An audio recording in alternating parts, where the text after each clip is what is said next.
Thor Love and Thunder, almost as if on cue, and pretty much as we predicted here about a week ago on Valiant Renegade, tanks in its second weekend, dropping nearly 68% from its opening weekend with little to no excuses as to a reason why other than poor audience reception. We're going to talk about all that and get you caught up on the box office as well and where this is going. Let's get into it.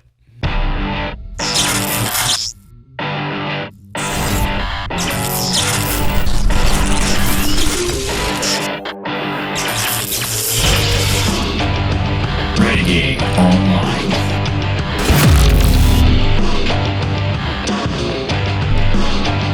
Well, welcome back. Another great day here at Valiant Renegade. It's good to see everybody out there as always. And if you are like one of the many folks watching this video right now that are not yet subscribed to this channel, please do take a moment, hit that subscribe button, hit that notification bell, share this sucker out on the social media, like the video if you like it, and do leave a comment before you head out the door today. We've got a few things to talk about. Don't think this one will be too long today because the focus, of course, is Thor Love and Thunder going into its second weekend, and we have the initial estimates right now here on Sunday afternoon. Let's go right into those. Through the end of the second weekend, Thor Love and Thunder looks to be settling out with around $233 million domestic, that's US and Canada, $264.6 million international for a worldwide box office haul of $497.87 million. On the surface, not bad, right? Through 2 weekends, almost $500 million seems like a great thing. Of course, the determination of whether or not a movie is a pass, a fail, a box office bomb or flop, or a box office success is determined ultimately by how much money the movie is actually returning to the studios and to the distributor in comparison to how much that studio and distributor spent or invested to produce the film and to market it. And with Thor Love and Thunder, we've talked about this before. The initial reports suggest that Thor Love and Thunder came in with a production budget of a whopping $250 million, certainly one of the most expensive films allegedly made to date. Now, in the first video that I did about a week ago on this, I said I had a few doubts. This movie was filmed back-to-back with Shang-Chi and the Legend of the Ten Rings. There was probably some discounts there for some of the labor, the tax credits they enjoyed from the country of Australia. There may have been some cost shifting back and forth between Shang-Chi and Thor, but we're going to go by the numbers that we have for right now and assume that they are accurate and that Thor itself did indeed cost $250 million. Now, also, we have to add on top of that about another $100 million at the very bare minimum. But it's more likely this film's global marketing spend was much higher than $100 million, probably more on par with $125 to $150 million. Because again, as we've talked about before, we know that recent films like Top Gun Maverick came in with an over $150 million marketing commitment and spend by Paramount Studios, and that probably went up after the movie came out and became a big success, and they wanted to continue driving audiences in, which they have quite successfully. So if you recall a few months ago when we looked at what happened with Doctor Strange in the Multiverse of Madness, we noticed a very disturbing pattern might be beginning to form with MCU titles, and that is that they would have huge opening weekends and then quickly collapse. On the first Monday, that would be day 4 of Doctor Strange in the Multiverse of Madness's release, we saw a tremendous drop from that first Sunday to the first Monday, much higher than average. And then a bizarre thing happened on the first Tuesday, where that first Tuesday was actually less than the first Monday. Typically, Tuesdays get a little bit of a bump, being a discount day, but it didn't happen there. And that Monday, that first Monday for Doctor Strange in the Multiverse of Madness, was not a federal holiday. Conversely, if we looked at a movie like Top Gun Maverick, the first Monday, day 4 of Top Gun Maverick's release, was Memorial Day, which is always expected to be a huge day for movie theaters out there. So it was understandable that its Monday overperformed and the first Tuesday, day 5 for Top Gun, underperformed. But when you take into account that federal holiday, it performed right about where it should have been. Of course, Top Gun Maverick has maintained a tremendous set of legs. I still think that movie is going to close out right around a 5x on its set of legs, and it's already pretty much right there. It's only got about 10 million more to go before it hits that point, and I think Top Gun Maverick will still continue to roar all the way up to about $650 to $670 million domestically, probably close, 1.25, maybe as high as 1.3 billion on its global haul. A tremendous win for Paramount Studios and for Tom Cruise on that one. But here we are with the weekend estimate charts. Thor Love and Thunder with a 68% drop, almost exactly what we saw with Doctor Strange in the Multiverse of Madness. Of course, Doctor Strange in the Multiverse of Madness had one major advantage. It started domestically with almost $45 million more than Thor Love and Thunder. It started with almost $150 million more internationally than Thor Love and Thunder. And that's one of the big things that is really punishing this film, is while the domestic performance isn't as good as Doctor Strange's, thanks to the no Spider-Man effect coming in for Thor Love and Thunder, which we talked about with Doctor Strange. I kind of had a feeling with Doctor Strange that was going to happen, coming right off of Spider-Man No Way Home, a nearly $2 billion global grosser, that would really drive audiences into Doctor Strange. Unfortunately, the product itself, the movie itself, was not enough to keep those audiences around. Thor Love and Thunder had no such push into the film. We saw that come into fruition with a much softer opening than Doctor Strange. However, of course, 144 million opening weekend is nothing to shake a stick at. The problem is it has since then performed like Doctor Strange, which is particularly bad in that case. And with Doctor Strange opening with almost 300 million in the international markets and Thor Love and Thunder opening at almost 150 million, almost half of what Doctor Strange did, that's a big problem for Thor Love and Thunder, and that's why I had my initial doubts that this movie would really cross the threshold that it safely needed to be able to become profitable at the box office.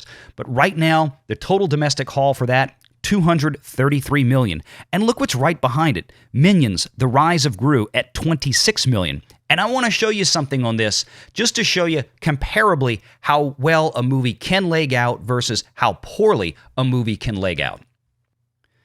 So if we look here at Minions, currently sitting at about 532 million globally.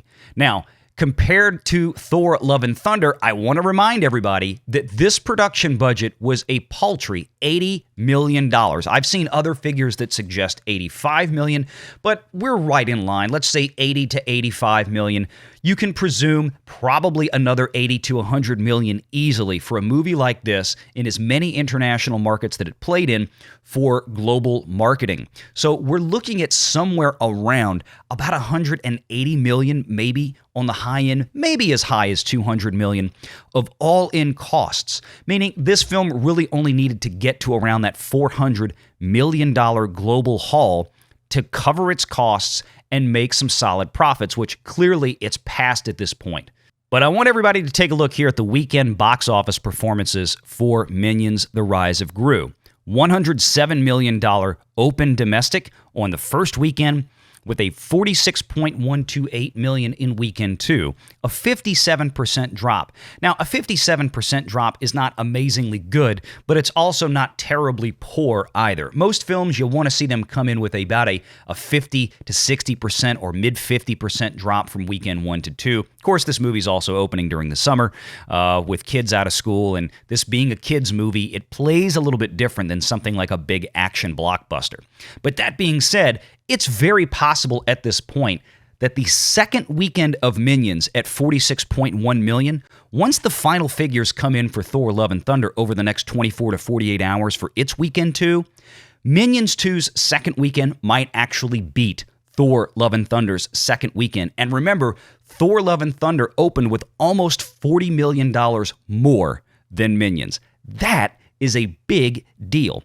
Look at the third weekend, though. 26 million with only a 44% drop. A very good hold compared to its previous weekend.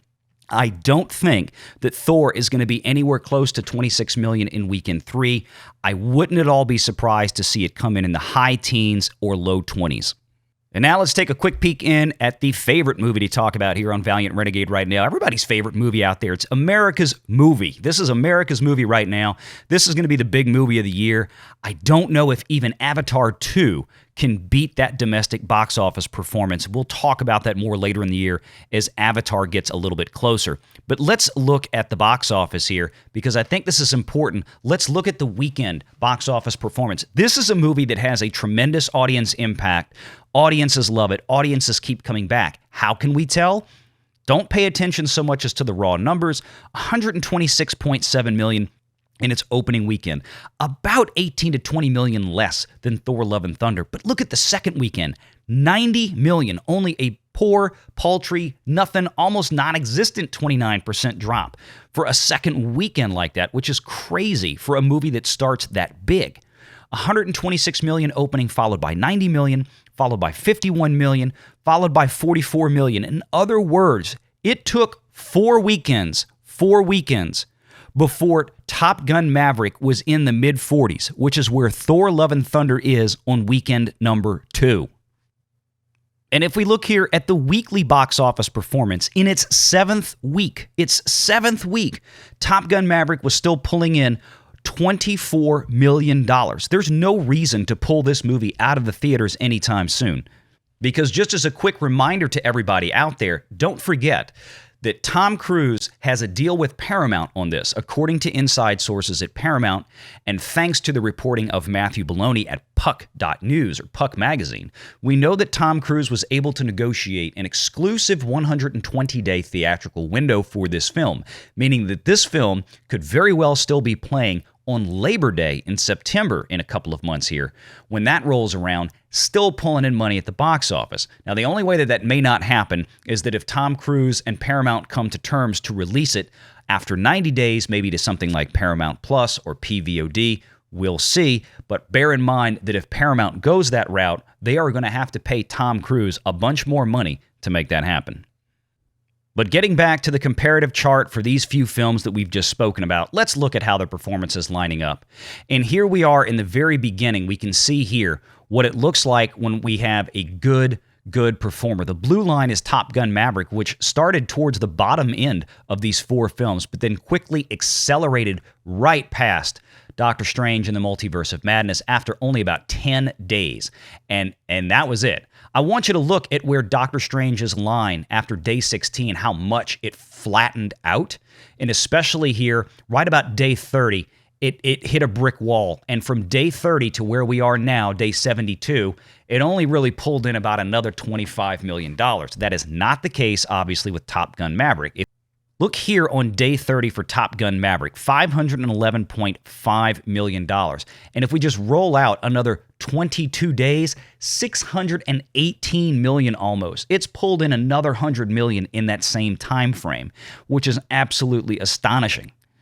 But if you notice down here, Thor Love and Thunder, I want you to recognize how similar the trend line is here for Thor Love and Thunder, this green line, as this red line, which is Doctor Strange. You can see it's almost pacing one another. Whereas if you look at something like Top Gun, like I said, continued to just pretty much go straight north.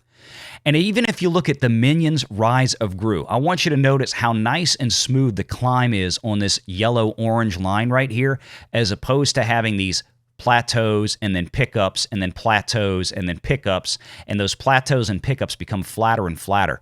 I want you to look at this line here to see how well this upward trajectory for Minions The Rise of Gru has held, and that's usually a sign of really good audience reaction, audiences continuing to move back into the theaters steadily day after day, weekend after weekend, with much smaller or less pronounced drops or changes over time. At the end of the day, Thor Love and Thunder still desperately needs to cross somewhere in the $750 million global box office haul just to be able to break even. And again, that's because it's stated at a $250 million budget, and it's also assumed, easily assumed at this point, another $100 to $125 million in global marketing. And because this film, just like Doctor Strange, just like The Eternals, just like Shang-Chi, just like a lot of what movie studios are doing right now, in the case of Disney at least, Disney is going to exercise the 45-day clause on their theatrical contract, I have no doubt, because of the declining performance, just like they did with Doctor Strange. Meaning, at first, they didn't tell you that Doctor Strange would be on Disney Plus after 45 days because they probably haven't decided that yet. But that would be something they would absolutely have to put in the contract with people like AMC Theaters or IMAX or Regal Cinemark or Marcus. So it would have been a clause that Disney would have had to exercise and decided what to do with it after seeing what the first couple of 2, 3, 4 weeks of performance had been. Thor looks like it's lining up the same thing. But what does this mean? When a clause like that gets exercised, when you shorten the theatrical exclusivity of the window that these companies are paying to rent, there is going to be a penalty once again to Disney for doing that in the form of real dollars, meaning that the theaters are going to pay Disney less than they would have if Thor had been more successful and hung around in theaters longer with a bigger exclusive window. We know this because we actually have the data from these theatrical companies. And if you're interested to see where the numbers come from on Valiant Renegade, what the source of those are, stay tuned because that's going to be one of the next videos that I put out.